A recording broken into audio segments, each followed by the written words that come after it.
Hello everyone, how are you doing? My name is Debopom and welcome to another video of your personal coach. Today we are going to talk about a very important part of the modern day management, that is Andon Cord. Now you must be wondering why Andon Cord is so important in modern day management. That came from Toyota, right? So to understand that, let's go back and try to understand the modern management when it started in the industrial age, right?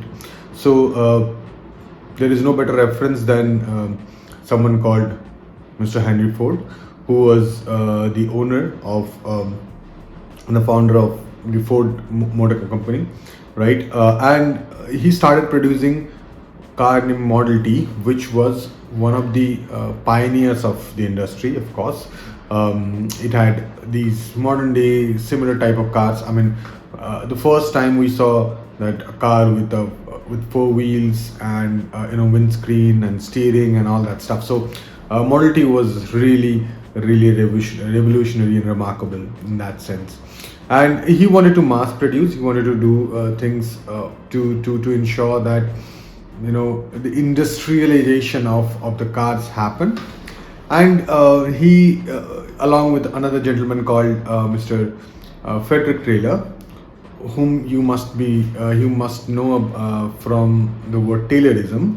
So the Taylorism actually comes from Mr. Frederick Taylor, who wrote a book in 1911 about scientific time management, and he measured people's effort with stopwatch, with time, right? And he said, if we train a particular person in a particular skill, and if he keeps doing the same task over and over again, the time taken or the efficiency of that work improves, right? So it's like if I am picking some coal with a shovel, if I keep doing it, my productivity would increase over the time, right? And that's exactly what Mr. Henry Ford believed as well, and both of them created this a management of sort, the same thing. But in this management, this was evident that they have categorized or classified workforce into two categories. One category was the doers. So you are doer, you are going to work, you are the people whom we are measuring for the efficiency or productivity, more productive against time, right? So that means you are going to do a menial job. All it's required is your hand, not your head. So Mr. Ford famously said that why is that when I ask people with hands, they come with a brain attached. So he didn't really need their brains, because all he wanted was that let people come, work, and keep doing the same stuff. That's it, right? The cost of the training reduced, the cost of hiring reduced. People with lower skills got hired into the industry because they were not supposed to think. They were not required to think anything. Instructions are given, just do the stuff, right? There were other class of people, elite class of people who were thinkers. So they were the people who were managers, supervisors. So they used to do all that cognitive thinking, and they'll say, okay, they will decide what needs to be done, and they'll tell the people, and they will do. Now that become very monotonous work, of course, but that was the kind of era of management, or that was the trend in management that started since Taylorism, and since 1908 or 1911, from when Mr. Taylor wrote his book. But this continued for long, and it's even continuing now. If you see today, that we still treat people the same way. However, what did Andon Cord change? Now let's see the Andon Cord. When Toyota came into the picture, Toyota is known for the lean principles, even though it was not the Toyota that gave that name, lean principles or lean production. However, Toyota came with this Toyota production system, and they came up with a very fundamental thing, and they said respect for people. However, one of the core values that Toyota brought to the modern day management was the person is not only a doer, a person is a doer who also thinks. So that's where Toyota said, let's break that that's myth that people who are working, the doers, are only there to do the stuff. they are not supposed to think. They are supposed to think. They are required. So I mean, just imagine, it's a total contradiction to human evolution, right? I mean, Homo sapiens is where we are today because of cognitive revolution.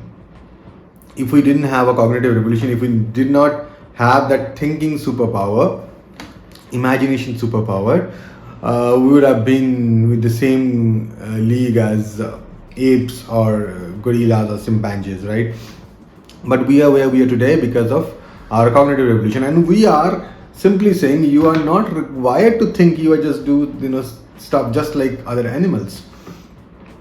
Now, what Andon Cord did, and Andon Cord was there with a paper lantern kind of thing in Toyota production system, where whenever there is a problem, they used to pull that cord. That means there is a problem. Stop, pause, reflect. What's going on? That means come out of your zone of doing stuff and think. Take a pause. Think. Work.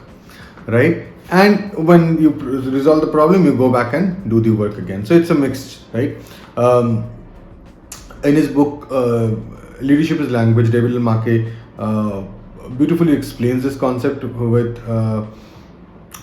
red work and blue work. So red work is the work that you continuously do, you keep doing it. The blue work is the cognitive work, right? So this is where Andon Cord actually started that break the red work and start blue work. So you are continuously focusing on something, you need to stop, reflect and do. If you see the agile management today, whichever way you work, there is always a place for retrospection, right? I mean, whether you were working on Kanban, Scrum or whatever, Safe, there is always a place for retrospection, and that is exactly what they do as Andon Cord. There you stop. You have been doing this work, red work. Now stop and pause and think. Think what you have done with the with an agreement that okay, whatever we have done was best to our knowledge, our capacity, our resources, our skills. Now what we can improve. So you are here not to prove but to improve, right? So remember, that's what the entire management is all around. In the knowledge industry today, we see people are still following the industrial age trend, where they think people can be given orders. They are given orders, their work. They are not supposed to think. They're not supposed to take pause, think and reflect and celebrate and find out the mistakes and come back stronger. No, they are just supposed to work. And if you give them, this is what I've done, great job, now on to the next, right? There are 3 problems in here, please fix this. That's how we deal with people, right? So that's where all the problem arises. So in 1940s and 1950s, Toyota came up with this Andon Cord concept. However, we still do not realize the value of it. We take retrospective as an event. We take retrospective as a simple meeting, and that's why there is no relevance or significance of it in modern day, in majority of the Scrum team. So if you are a Scrum Master, Agile leader, a member, or whoever you are, even in your personal life, take a particular time, maybe every week, Saturday, stop your work, whatever you have been doing, think. Because otherwise you will behave like a machine, not like a human. You are supposed to think, you're supposed to improve, you're supposed to take a pause and think about the things that you have done, right? That's important. If you do not do, you are going to struggle with your work. Yeah. So thank you so much. I hope we'll talk about retrospectives a bit more, but I hope this will help. And please put your comments down below, and I will see you soon.